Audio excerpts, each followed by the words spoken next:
you the fucking goal. If you win, they call you the goal. Like no. Oh my god, nigga! Get the fuck out of here, nigga! Let's go. Let's go. One to the one, dude. All that's left is a window to my soul. Come and get it.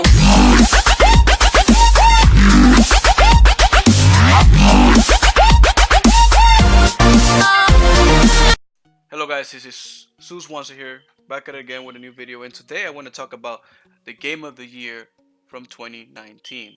Now there are a lot of candidates for Game of the Year 2019, but for me it comes down to 3 games, which are The Outer Worlds, Death Stranding, and Super Smash Bros. Ultimate.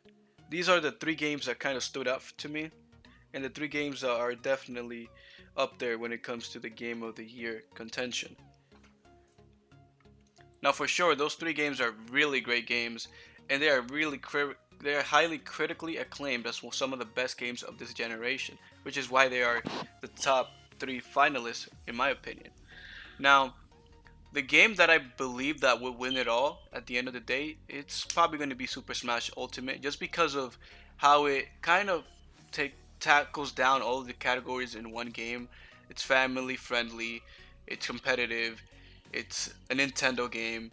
It includes a lot of different fighters and everything, and it has the same essential features that the first Super Smash Bros. Had for the Nintendo 64. A game that a lot of us love, and a game that even people still play today competitively in tournaments and stuff like that because of how great the game was. So you can see how a game like this would be a contender for Game of the Year.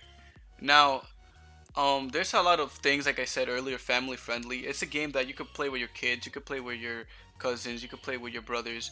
It is a game that you could play in a competitive environment, like a tournament, or you're just betting with your friends for money or whatnot. And you could just do so much with that game because it's kind of a very flexible game, a game of that has many uses, and a game that could be played anywhere at any time. And the fact that it's on the Switch and it's a handheld system makes it even that much better. The fact that you could just take it anywhere you want, and you could just snap out a joystick, give it out to your friend, and play a 1v1 real quick and on the go is just what makes this game so great. The fact that it has such great portability, and the fact that Nintendo just put the nail in the coffin with this one, because they created a game that could be played in a competitive environment on the TV with different type of controllers, different type of inputs, and a game that you could also play on the go with your friends at any given time. Now that's not any knock against Death Stranding or The Outer Worlds. Those are great games, which is why I have them as my 2 and 3rd best games of the year. Now my second best game of the year has to go to Death Stranding. Hideo Kojima always was known for doing great work, and this game is just an art of work. Like, this game has a lot of elements that just makes you go, wow, this guy put so much effort into this game. He made this game so enjoyable, so fun.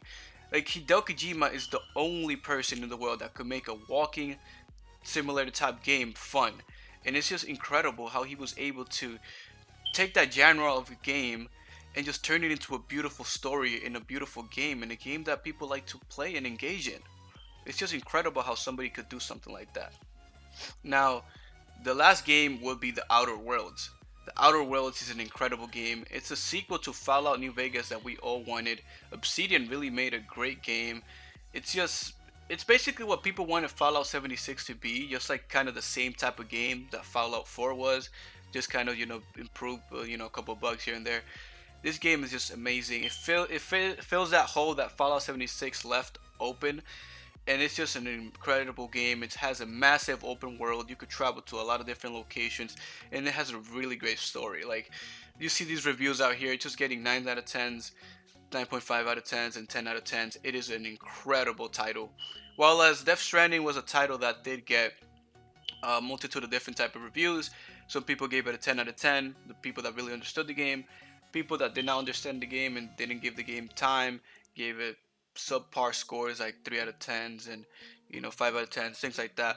So The Outer Worlds does look like a better game from the outside in, due to the fact that it was received better critically than something like Death Stranding.